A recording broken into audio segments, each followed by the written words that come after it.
صلی اللہ علیہ یا سیدی یا حبیبی یا رسول اللہ صلی اللہ علیہ وآلہ وصحبہ وبارک وسلم صلو علی الحبیب اللہ رب محمد صلی اللہ علیہ وسلم نحن عباد محمد صلی اللہ علیہ وسلم۔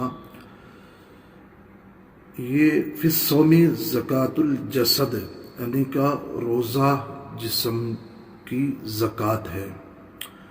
رسول پاک علیہ السلام کا فرمان عالی شان بھی ہے۔ سرکار نے فرمایا کہ لِكُلِّ شَيْءٍ زَكَاةٌ وَزَكَاةُ الْجَسَدِ جسد الصوم، اور آپ نے فرمایا کہ الصیام نفس الصبر، یعنی کہ ہر شے کی زکوٰۃ ہے، جسم کی جو زکوٰۃ ہے وہ روزہ ہے، اور روزہ نفس صبر بھی ہے۔ واقعی صبر اس میں جو آتا ہے وہ روزے کے ذریعے سے سب سے زیادہ ظاہر ہوتا ہے۔ جو صبر جو کرنے کا جو صبر کا مادہ ہے، جو صبر کرتا ہے، واقعی روزے کی حالت میں ہی صبر واقعی آٹومیٹکلی آ جاتا ہے۔ اب ہر شے کی زکوٰۃ ہے تو جسم کی جو زکوٰۃ ہے وہ روزہ ہے۔ جب ہم اپنے روزے کے ذریعے سے جسم کی طاقت، ہماری قوت بظاہر بڑھتی ہے، ہمارا جو بدن ہے وہ صحت میں زیادہ تر تو نکھار ہوتا ہے، اور بدن کی قوت بھی بڑھتی ہے اور روحانی قوت بھی بڑھ جاتی ہے، اور اندر سے جسم بظاہر گلتا ہے، لیکن روحانی طاقت کا یہ عالم ہوتا ہے کہ روحانی طاقت بھی بڑھ جاتی ہے ہماری، کیونکہ بھوکا پیاسا رہنے کی وجہ سے آدمی کے اندر روحانی طاقت اضافہ ہوتی ہے، اور وہ اسے طہارت بھی حاصل ہوتی ہے، اور مزید سے مزید اسے ترقی حاصل بھی ہوتی ہے۔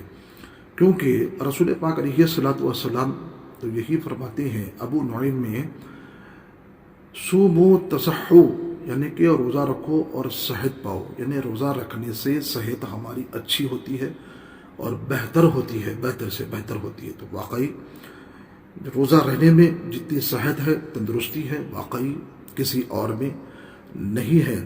رسول پاک علیہ الصلوۃ والسلام کا فرمان عالی شان یہ بھی ہے کہ بہتر دوا وہ ہے بھوکا رہنا ہے، کہ واقعی جب بھوکا رہتا ہے تو پھر یہ بھوکا رہنے کی یہ عادت جو بناتا ہے اور بھوکا رہتا ہے، تو پھر اس سے بہتر دوا اور کیا ہو سکتی ہے۔ تو بھوکا رہنا ہی دوا ہے، کیونکہ بھوکا رہنے سے کیا ہوتا ہے کہ اکثر بیماریاں جو آتی ہے وہ معدے کی وجہ سے آتی ہے، اور جب معدے کی وجہ سے بیماریاں کیوں آتی ہیں؟ اس لیے کہ کسی برتن کا بھرنا اتنا برا نہیں ہے، یعنی کہ جب کوئی گلاس ہو، گھڑا ہو، کوئی چیز اگر بھر کر جب نکل کر بہہ جاتی ہے تو واقعی اتنا برا نہیں ہے، لیکن کسی آدمی کے پیٹ، یعنی کہ اس کا پیٹ بھرنا زیادہ برا ہے۔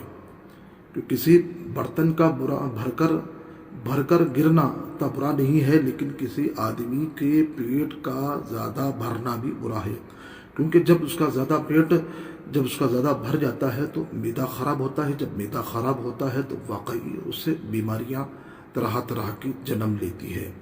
تو لہٰذا روزے کے اندر جب بھوکا پیاسا ہوتا ہے تو بندے کے لیے زیادہ سے زیادہ اس کے لیے صحت ہوتی ہے، اور صحت کے ساتھ ساتھ اس کی زندگی نکھر کر سامنے آتی ہے، اس کی باڈی میں طاقت اور قوت بھی آتی ہے، اور روحانی طاقت بھی بڑھ جاتی ہے۔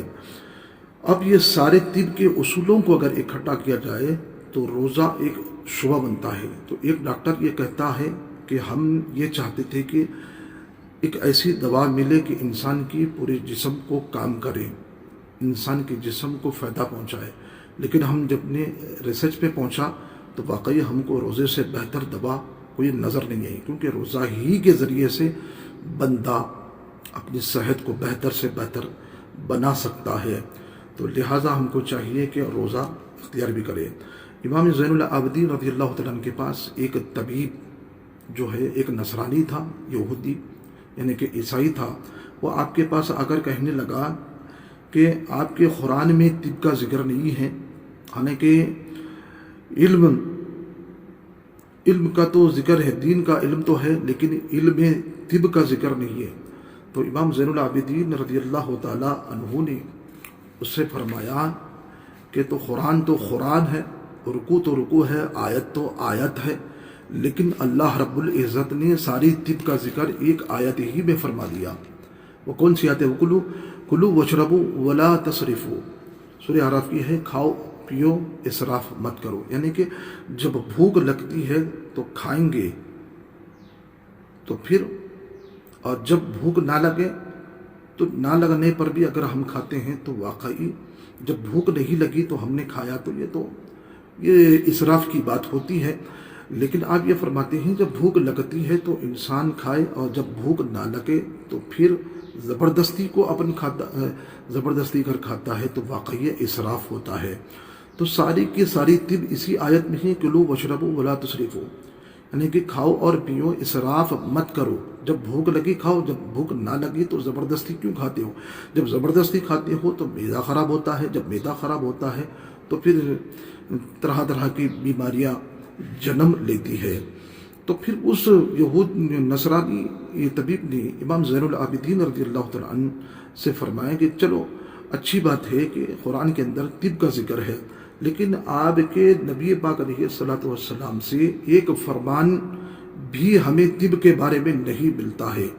تو امام زین العابدین رضی اللہ تعالیٰ عنہ نے فرمایا کہ دیکھو، رسول پاک علیہ السلام نے فرمایا کہ طبرانی میں ہے، کسی برتن کو بھرنا اتنا برا نہیں ہے جتنا پیٹ کے برتن کو بھر دینا برا ہے. واقعی جب زیادہ پیٹ بھر جاتا ہے تو واقعی معدہ خراب ہو جاتا ہے، بیماریاں جنم لیتی ہے.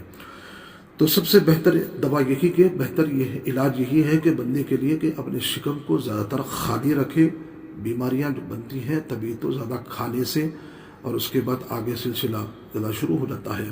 ایک بادشاہ نے مدینہ طیبہ میں ایک طبیب کو بھیجا صحابہ اکرام رضوان اللہ اجمعین کے علاج کرنے کے لیے. جب وہ آ گیا، مہینہ گزر گیا، 1.5 مہینہ گزر گیا، حتیٰ کہ کافی دن گزر گئے، کوئی علاج کرنے کے لیے طبیب کے پاس آیا ہی نہیں. تو آخری میں سرکار کی بارگاہ میں حاضر ہو کر عرض کیا، یا رسول اللہ آپ مجھے اجازت دیجئے، میں یہاں سے جانا چاہتا ہوں.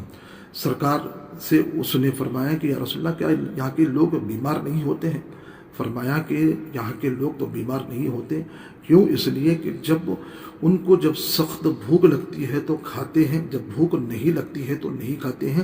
جب بھوک لگتی ہے تو کھاتے ہیں، لیکن آدھا پیٹ کھاتے ہیں اور آدھی بھوک باقی رہتی ہے، اپنا ہاتھ چھوڑ دیتے ہیں، یعنی کہ اٹھ جاتے ہیں. تو آدھا پیٹ بھرتے ہیں اور آدھی بھوک کو رکھ دیتے ہیں. تو اس طرح سے جب وہ آدھا پیٹ بھر کر پھر آدھے پیٹ کو خالی رکھتے ہیں تو پھر اس کے بعد وہ بیمار ہوتے نہیں ہیں، اس لحاظ سے کہ وہ زیادہ تر بیمار نہیں ہوتے ہیں. اب یہ بتائیے کہ ہر ایک ڈاکٹر نے جب ریسرچ کیا کہ کائنات عالم میں کچھ ایسے حیوان بھی ہے، پرندے بھی ہیں جو اپنے اپنے حساب سے روزہ بھی رکھتے ہیں. کچھ وقت کے لیے، کچھ مدت کے لیے وہ لوگ اپنے اپنے علاقوں میں مہینوں تک غائب ہو جاتے ہیں.